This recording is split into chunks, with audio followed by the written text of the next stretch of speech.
What if the history of Korean music was rewritten in one night? What if a single man, standing alone before tens of thousands, defied every boundary that once defined the global stage? On the night of August 5th, 2025, the O2 Arena, known as one of the most prestigious venues in the world, was not just a location for a concert. It became the epicenter of a cultural revolution. And at the center of it all stood Kim Seokjin, Jin of BTS, who that night was no longer just a member of a global supergroup. He was King Seokjin, and he made history. The gravity of the moment struck the arena before the first note played.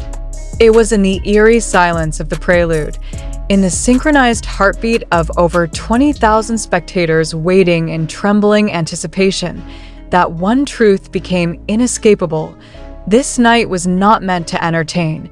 It was meant to transcend. From Seoul to London, the rise of Jin had never followed the conventional path of solo stardom. There were no scandals, no manufactured controversies, no desperate reinventions.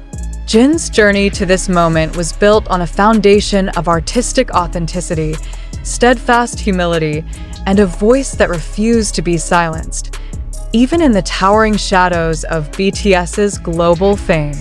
And now, in a thunderous collision of time, talent, and global unity, he stood alone on the O2 stage, not just as a performer, but as a monument of history. As the first verse of his opening track echoed across the dome, the arena became an extension of his breath, his rhythm, his presence. There was no need for elaborate theatrics. His voice alone was spectacle enough. The purity of his vocal delivery, unwavering and crystalline, cut through the air with surgical precision, an embodiment of the years of dedication, discipline, and restraint he had harnessed in silence. And as each line unfurled, so too did the realization.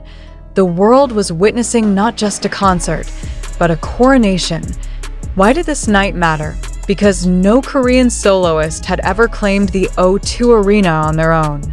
Not as a supporting act, not as a product of industry hype, but as a headline the headline. Jin did not inherit this stage. He earned it. Every seat filled was a testament to a fandom's devotion, but also to an artist's credibility. And in this sea of army lightsticks, there was something palpably different, a silence between songs that wasn't empty, but sacred. The audience was not screaming, they were listening. Then came the fourth song of the night, a rendition of The Astronaut so emotionally unfiltered that it caused a fracture in the performance itself. Jin, always composed, always poised, paused midline. His voice faltered. His shoulders trembled. He turned away from the audience for a brief second, but the cameras caught everything. The tears, the weight, the exhale of a man who had finally arrived at the summit of a mountain only he could see. This was not a breakdown. This was a breakthrough. The stage lighting, intentionally minimal, cast his silhouette against a deep blue backdrop that resembled the cosmos, fitting for a man whose artistry had often been compared to stars guiding a lost generation. Every element of the show was meticulous, yet nothing felt manufactured. This wasn't a product rollout. This was a revelation, but the night was not without tension. Security presence was unusually heightened, with internal reports suggesting the deployment of over 100 personnel dedicated solely to Jin's safety. The scale was unprecedented for a solo artist, and rumors of high-level directives behind the scenes only fueled speculation. Why such intensity? What was the world not being told? Was this simply about safety, or was there something far greater at stake? The questions lingered in the air, unanswered, but unavoidable. What made Jin's performance extraordinary wasn't just his voice or the production. It was his complete command over an audience that had traveled across continents to witness him become Unlike many global solo debuts that are shaped by aggressive marketing, Jin's conquest of the O2 arena was powered by something more dangerous: genuine love. Not the kind manufactured by media cycles, but the kind that accumulates over years of quiet resilience, lyrical sincerity, and emotional transparency. Observers noted the international diversity of the crowd. Fans from Brazil, Japan, France, Canada, and Nigeria stood shoulder to shoulder. Flags draped across shoulders, tears staining painted cheeks, chants of Kim Seokjin thundering in rhythmic unison. It wasn't a concert. It was a communion. And at the center of it all stood a man who, until now, had always stood slightly behind the storm. But tonight, he was the storm. By the time Jin closed the show with an emotionally restructured version of Epiphany, there was not a single dry eye in the arena. The arrangement had been altered subtly, slower, more somber, each note delivered like a farewell. As the final chorus rang out, the screen behind him lit up with a single phrase in bold white lettering. "This is not the end. This is the throne." What does it mean for an artist to make history? Is it the number of albums sold, the accolades received, the media coverage amassed? Or is it something less visible, a shift in culture, a wound in time, a moment that redefines what is possible? On this night, the answer became clear. Jin did not just break records. He broke expectations. He broke the long-standing barrier that confined Korean solo acts to niche corners of Western recognition. With elegance, integrity, and force, he bulldozed through a glass ceiling that had remained untouched for decades. He did not beg for attention. The world gave it willingly, because in his quiet strength, they found something louder than any scream: truth. And now the world must ask itself, what comes next? If a man like Jin can dominate the O2 arena alone, what other illusions must be dismantled? What old industry assumptions must be reevaluated? What doors have now been permanently opened? This was not a concert for fans. This was a declaration to the industry. The era of underestimating Asian soloists is over. The language of music has always been universal, but the gatekeepers had long refused to listen unless it conformed. Jin didn't conform. He commanded.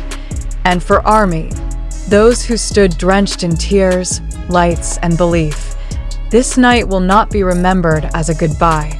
It will be remembered as the moment they saw the boy who once sang of moonlight ascend into the stars themselves.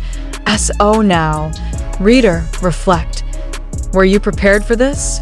Did you expect a man known for laughter and gentleness to deliver the most intense, historically charged solo debut of the decade? Or were you caught off guard, like so many others, by the raw and relentless force of a man claiming what was always his? Subscribe to follow every step of this era-defining journey. Because after tonight, one thing is certain. Seokjin is not just a part of history. He is making it one stage at a time. Even after the lights dimmed and the final notes of Epiphany dissolved into silence, the energy inside the O2 arena refused to dissipate.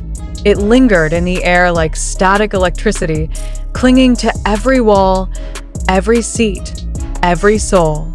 Thousands of fans remained rooted in place, unwilling, or perhaps unable, to move, as if stepping away from this space would mean stepping away from something sacred. Because what had just occurred was not merely entertainment. It was transformation. The echoes of Seokjin's voice had carved something permanent into the walls of this legendary venue. The O2 Arena, which had seen the likes of Adele, Beyoncé, and Coldplay, now bore the unmistakable imprint of its first Korean soloist to ever headline and sell out the arena on his own terms. The magnitude of this cannot be overstated. Jin didn't just follow the blueprint of Western success. He created his own architecture, one built not on assimilation but on unwavering authenticity. What makes this milestone even more profound is the timing. In an industry obsessed with youth, trends, and manufactured virality, Seokjin's performance was a reminder that longevity, depth, and quiet conviction still hold immense power. He didn't arrive at the O2 by chasing relevance. He arrived by staying true to his core, and the world came to him. One cannot ignore the symbolism that radiated through every carefully chosen visual and every calculated silence. During a haunting interlude, the stage darkened completely, leaving only the soft glow of army bombs illuminating the space. A short film played on the screens, a montage of Jin's years of silent service, military duty, studio recordings, solo rehearsals, and moments of solitude. The message was piercing. Behind the glitter of fame stood years of unseen struggle. The O2 wasn't a miracle. It was payment for time served, for pain endured, for passion pursued without compromise. The security presence throughout the venue was noticeable, even to the casual observer. The perimeter was sealed tight. VIP zones were monitored with unusual vigilance. Every entry point was flanked by layered personnel. It was the kind of protection typically reserved for heads of state, not pop singers. And yet, this wasn't overkill. It was insurance against threats that remain unnamed, against the cost of visibility at this level. What had been originally perceived as excessive now felt disturbingly necessary. And still, Jin moved through it all with the grace of a sovereign who refused to be shaken. Midway through the concert, during a brief pause for water, he looked out across the sea of lights and said only 5 words: "I waited for this night." The statement was simple, but the silence that followed it was deafening. No elaboración, no teatrix. Just a man standing in full awareness of the miracle he was living. The setlist had been curated with surgical precision, not simply to showcase hits, but to tell a story. It began with songs that echoed isolation and internal struggle, then shifted into themes of ascension, confrontation, and finally, self-realization. The journey mirrored not only Jin's own evolution, but also that of every person who had ever felt underestimated, unseen, or silenced. This was not just his story. It was ours to be why the final encore, the audience had surrendered completely. Flags waved like battle standards, faces streaked with tears, and chants of Seokjin. Seokjin roared louder than any sound system. Yet even in that overwhelming adoration, Jin remained startlingly composed. His control was chilling. His eyes, while glistening, never wavered. It was the look of a man who had not just prepared for this moment, but who had predicted it. Outside the arena, chaos reigned. Fans spilled into the streets. Social media platforms crashed from the surge of uploads and hashtags. International headlines shifted in real time. But inside the artist's quarters, there was only stillness. No press conference. No behind-the-scenes footage. No immediate post-show statement. Just silence. Perhaps a strategic choice. Or perhaps the silence was the statement. How does one measure a legacy in the making? It is not merely by sold-out seats or chart placements. It is by impact, immeasurable, irreversible, undeniable. Jin's name is now carved into the very fabric of this venue, not just as a performer, but as a pioneer. He did not step onto a foreign stage hoping to be accepted. He stepped onto it to redefine it. He became a symbol not of conquest, but of reclamation, of narrative, of dignity, of possibility. This moment has deeper implications. What does this mean for Korean soloists yet to debut? What does this mean for the global perception of K-pop beyond the group format? What industry walls will crumble in the wake of what Jin has now proven? What forces will move behind closed doors to either suppress or replicate what he just achieved? And most importantly, what will Jin do next? Theories abound. A world tour? A studio album? A collaboration beyond imagination? But perhaps the greatest mystery is not what comes next, but how much of it was already planned. The O2 performance felt too precise, too layered, too loaded with meaning to be a simple one-night event. It felt like the ignition of a much larger strategy, one that has only just begun to unfold. What is certain is this: Seokjin has forever altered the trajectory of solo performance at the global level. And he did so without apology, without compromise, and without anyone else beside him. That is not just historic. That is revolutionary. For those who bore witness, this night will haunt them in the best possible way for the rest of their lives. For those who missed it, the regret will grow heavier with time. And for the industry that underestimated him, the reckoning has just begun. King Seokjin did not ask for the crown. He forged it in fire, wore it in silence, and revealed it only when the world was finally ready to see. And now we ask you, are you ready?